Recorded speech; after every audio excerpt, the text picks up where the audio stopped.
يا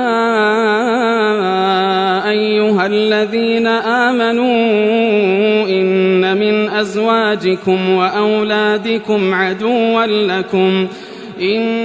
أزواجكم وأولادكم عدوا لكم فاحذروهم. Ey iman gətirənlər! Şübhəsiz ki, zövcələrinizdən və övladlarınızdan sizə düşmən olanlar da vardır. Onlardan özünüzü qoruyun. وَإِن تَعْفُوا وَتَصْفَحُوا وَتَغْفِرُوا فَإِنَّ اللَّهَ غَفُورٌ رَحِيمٌ.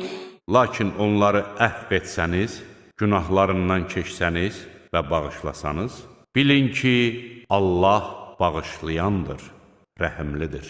İnnəmə əmvalukum və əvladukum fitnə. Həqiqətən var dövlətiniz və övladlarınız ancaq bir sınaqdır. Vallahu indəhu əcrun azim. Böyük mükafat isə Allah yanındadır. فاتقوا الله ما استطعتم واسمعوا وأطيعوا وأنفقوا خيرا لأنفسكم. Nə qədər bacarırsınızsa Allahdan qorxun, Peyğəmbərə qulaq asıb itayət edin və malınızdan öz xeyriniz üçün xərcləyin. وَمَنْ يُوقَ شُحَّ نَفْسِهِ فَأُولَٰئِكَ هُمُ الْمُفْلِحُونَ. Nəfsinin tamahından qorunanlar nicat tapanlardır.